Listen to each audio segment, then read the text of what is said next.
নাটোরের লালপুর উপজেলার গোপালপুর রেলগেটে বছরের পর বছর নানা অব্যবস্থাপনা চলে আসছে। দর্শক, এই মুহূর্তে আমি যুক্ত রয়েছি লালপুর উপজেলার গোপালপুর রেলগেট থেকে।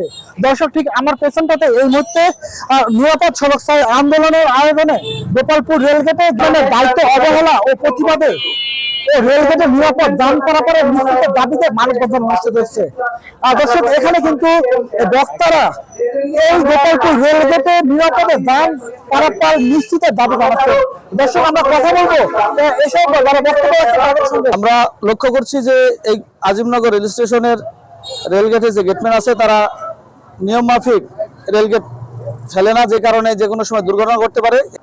তার ভিত্তিতে আমরা আজকে এই মানববন্ধন করেছি। আমাদের মানববন্ধনের এবং আমাদের কর্মসূচি প্রশাসনের এবং ঊর্ধ্বতন কর্তৃপক্ষের নজরে এসেছে। তারা আমাদের কর্মসূচিটাকে আমলে নিয়ে তারা গেটম্যানকে প্রত্যাহার করেছে, এজন্য তাদেরকে ধন্যবাদ জানাই। এবং আমরা সেই সাথে আরো চাচ্ছি যে তার বিরুদ্ধে বিভাগীয় তদন্ত করে তার দোষী সাব্যস্ত হলে তার বিরুদ্ধে ব্যবস্থা গ্রহণ করা হোক এবং এই ধরনের ঘটনা যেন না ঘটে। এই আন্দোলনটা আসলে দিনে দিনে দানা বেঁধে আজকের এই অবস্থার সৃষ্টি হয়েছে।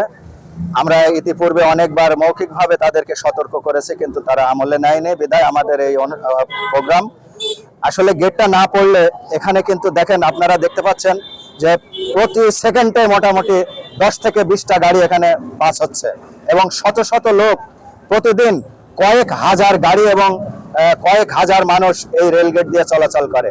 আমরা মোটা দাগে বলতে চাই, এই মানুষজন এবং যানবাহনগুলো যাতে নিরাপদে চলাচল করতে পারে, এজন্য সরকারের কাছে আমাদের আকুল আবেদন।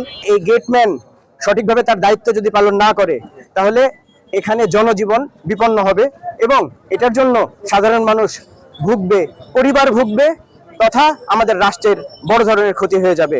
তখন আমাদের আসলে কোনো অবস্থাতেই সেই জীবনগুলো আর আমরা ফিরে পাবো না। আমরা চেয়েছি 5 তারিখের পরে বাংলাদেশকে একটু সুন্দর করে গঠিত করতে, কিন্তু আমরা দেখতে পাচ্ছি যে সরকারি প্রতিষ্ঠানে, সরকারি অফিসে কিভাবে আসলে মাদকের ব্যবসা হয়। আমরা চাই অতি বিলম্বে এই মাদকের ব্যবসা বন্ধ হোক এবং আমাদের যে চাওয়া পাওয়া, এই চাওয়া পাওয়া যেন পূরণ করতে সক্ষম হয়, আমরা সেই কামনা করছি। 24 ঘন্টায় প্রায় 62টা ট্রেন আপ ডাউন করে। আমি ইউনো মহোদয় খুব উদার মনের মানুষ, তিনি অনেকগুলো দায়িত্বে আছে। তিনি ইউনো উপজেলা পরিষদের চেয়ারম্যান প্লাস পৌরসভার প্রশাসন হিসেবে দায়িত্ব। তার সদয় দৃষ্টি আকর্ষণ করছি অতি অবলম্বে যেন এখানে একটা ফ্লাইওভারের তিনি ব্যবস্থা করেন।